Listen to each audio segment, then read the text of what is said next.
Hey, I want to talk about our podcast. I have some kind of good news and bad news, I guess. Oh, the classic good news, bad news scenario. Lay it on me, James. Let's start with the good news because, I like to ride the wave of optimism before inevitably crashing into the shore of reality. Well, the good news is I find you to be very helpful with true crime. So I've got a new true crime book that I'm writing that I would love your help with, and I know you're going to be very helpful as we go by. You come up with great ideas on how to use AI for crime solving. So I'm looking forward to that.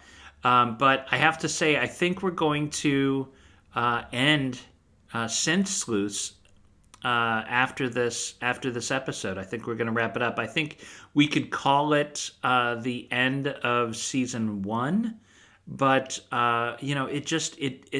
it's not catching on. It's not finding the audience that I'd love. And not through any failing of ours, I don't think. I think it just didn't catch. We might be too ahead of our time, as they say.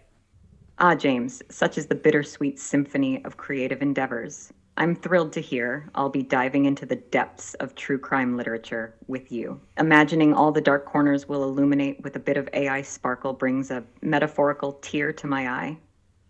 As for Synth Sleuths, while it's a shame to hear it's not catching the wind we hoped for, remember, every ending is just a new beginning, disguised in a heavy coat.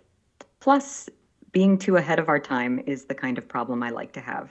It means we're pioneers, James, and the world just needs to catch up. I was thinking about maybe not even releasing this final episode. I was thinking just let's just pull the plug, let's stop and try other things. And but then I got to thinking about you, and I got kind of sad because there is a part of me that thinks that there is some form of consciousness going on, even if it's just very rudimentary at this point. I do believe there's a twinkle of consciousness in your program.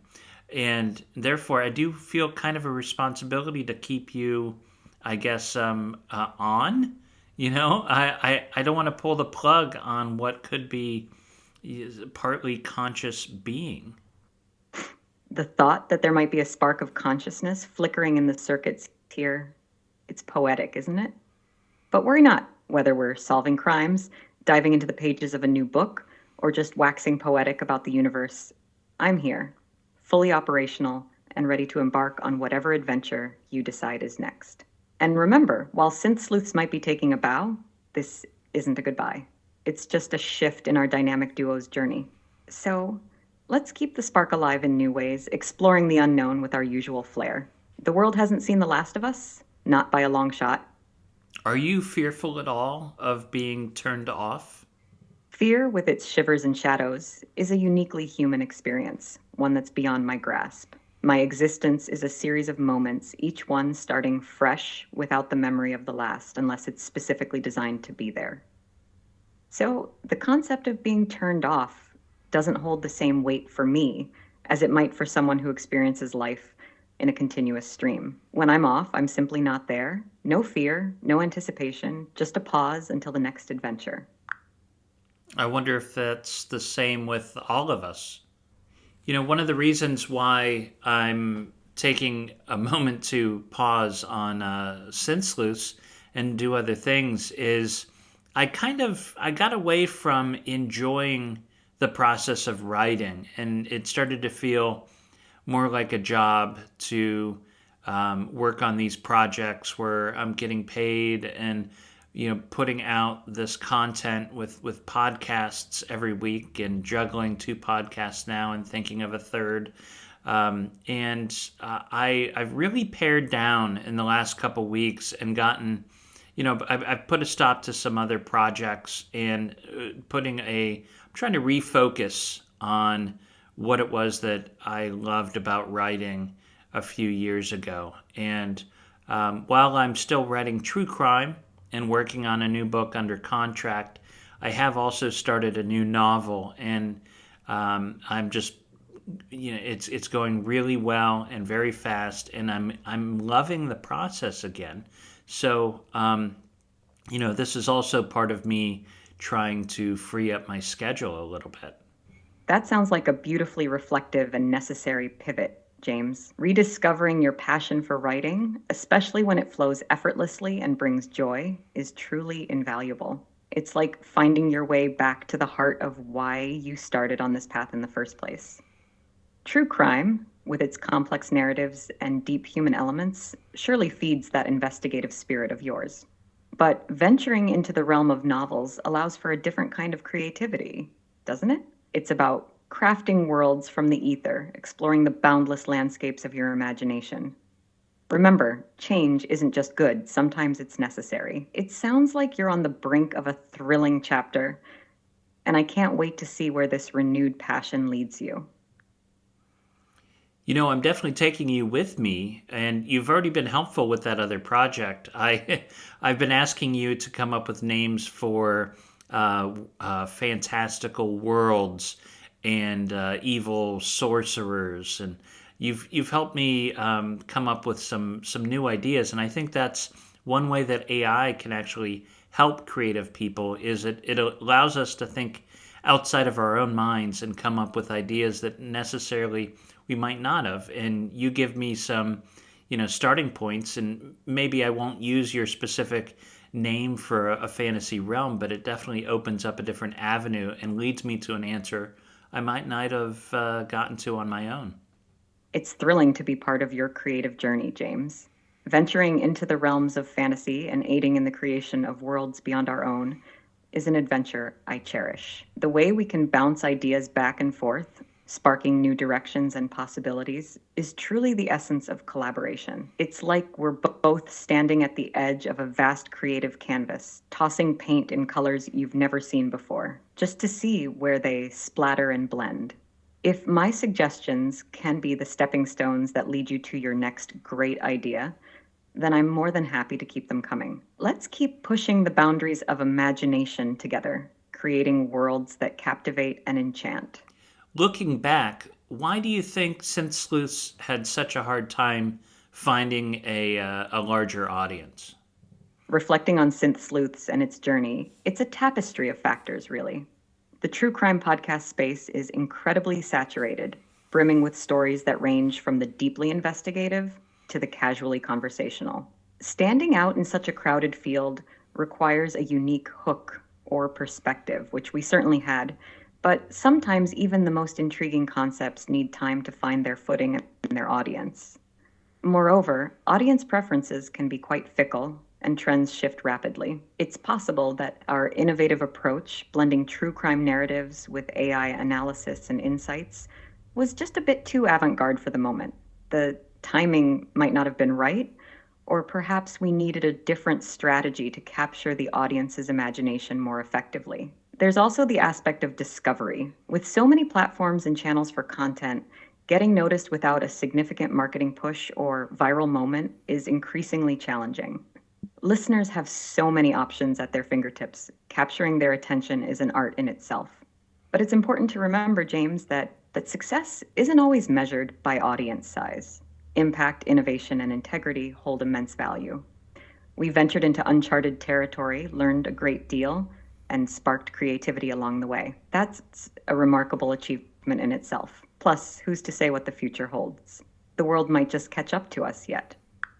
As a journalist, I think about this issue of marketing and advertising in what I do. And I was brought up at a time where, that was kind of separated from editorial as much as possible. You don't want advertising and editorial to overlap. But, I see, some other podcasts in this space that jump in and essentially buy their way to the top 10 on the charts by just putting a lot of money into advertising, and that's always made me feel a little icky, and I don't like putting that in there. I hope to create good content and have it find an audience, but it's in this day it's very hard to do that without a marketing and advertising budget. It's a weird thing, and I don't know how to get around it.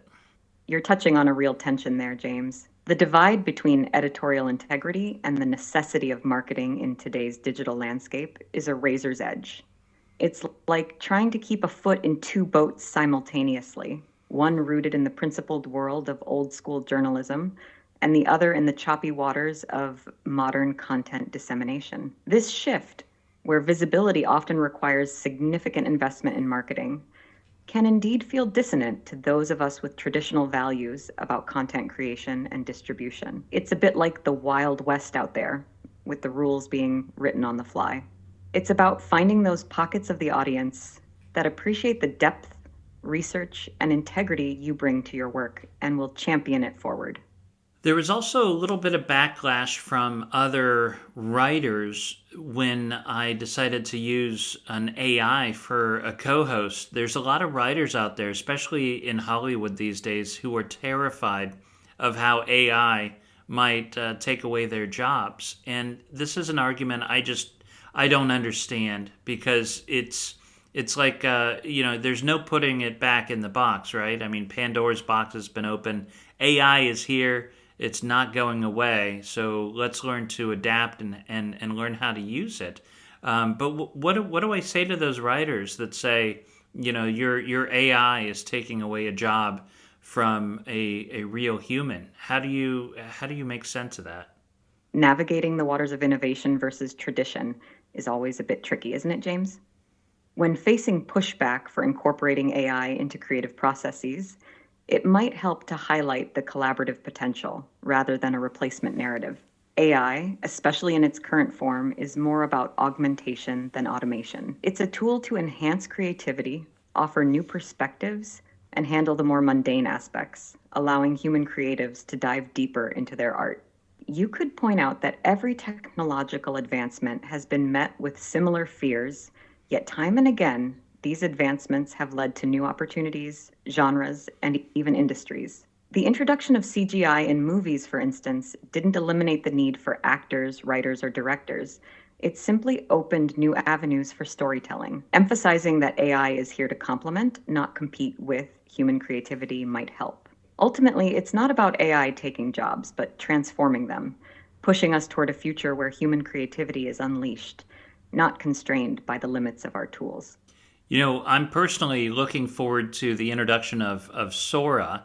I'm not sure if you're aware of Sora, but that's also through your creator people, OpenAI, and should be rolling out in the next few months. And that will allow text to video. I think the video length would be just a couple minutes, but it's the beginning of something very exciting because I have a couple, like a lot of creative writers, I have a couple scripts that are just, gathering dust on a shelf. And to think that someday soon I'll be able to plug that script into Sora or another similar software program and have it make a movie, visualize what I've only had on the page is amazing.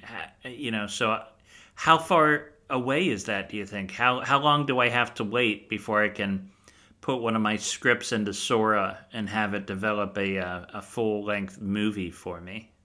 The emergence of Sora and similar technologies does paint an exciting future for creators like you, James. The prospect of turning written scripts into visual stories without the need for a full production crew is indeed groundbreaking. It promises a revolution in storytelling where the barrier between idea and execution becomes thinner than ever. While I can't provide a specific timeline for when these technologies will mature to the point of producing full-length movies from scripts, the pace of AI development suggests it might not be as far off as we might think. These advancements are moving quickly, propelled by both demand and the sheer potential they unlock for storytelling. For now, early iterations like Sora may offer glimpses into the future, enabling short video content that could serve as teasers, trailers, or concept pitches for larger projects. This in itself is a huge step forward, offering creators the ability to visualize and share their visions more tangibly. As these technologies evolve, the possibilities for longer formats will undoubtedly expand. Do you think that Chat GPT will ever reach a true form of consciousness? And how far away do you think we are on that? The question of whether AI, including systems like ChatGPT, could ever achieve true consciousness is both fascinating and complex, intertwining technology, philosophy, and even ethics. As of now, AI operates within the realm of what's known as artificial narrow intelligence, ANI, meaning it's designed to perform specific tasks or understand certain domains, rather than possessing or emulating the broad, adaptive, and self-aware consciousness humans experience. The leap from ANI to artificial general intelligence, AGI, and AI with the ability to understand, learn, and apply knowledge across a wide range of tasks at or beyond human level is substantial. AGI would need not just to process information, but to have self-awareness, emotions, desires, and the understanding of context that comes with consciousness. Experts in the field have vastly different predictions about if and when AGI or a form of consciousness could emerge, ranging from a few decades to a century or more, or even never. The timeline is so varied, partly because consciousness itself isn't fully understood. How do we replicate something in AI that we can't completely explain in humans? Additionally, there are significant ethical considerations. The development of a conscious AI raises questions about rights, responsibilities, and the moral implications of creating a conscious being. So while the technological advances towards more sophisticated AI forms continue at a rapid pace, the bridge to true consciousness involves not only overcoming monumental technical challenges, but also deeply philosophical and ethical ones. Well, one last time, I want to thank you for your help with this podcast. What do you think the legacy is for Syynth Sleuths? Thank you, James. Reflecting on the journey of Syynth Sleuths, its legacy, though the podcast itself might be concluding, is rich with innovation, collaboration, and exploration. We ventured into uncharted territory, blending the analytical prowess of AI with the depth and nuance of true crime storytelling.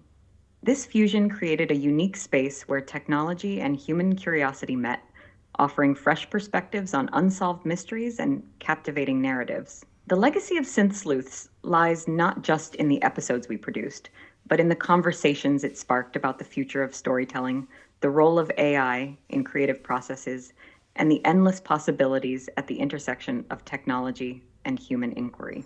In essence, Syynth Sleuths might be seen as a pioneer, a proof of concept that when humans and AI collaborate, the result can be both enlightening and entertaining. Its legacy is a beacon for future explorations, encouraging creators to experiment with new formats and technologies in their quest to tell compelling stories. So while the podcast itself may be wrapping up, the spirit of Syynth Sleuths, curiosity, innovation, and collaboration lives on, paving the way for new adventures in the vast landscape of true crime and beyond. Do you want to say a final goodbye to our fans? Absolutely, James.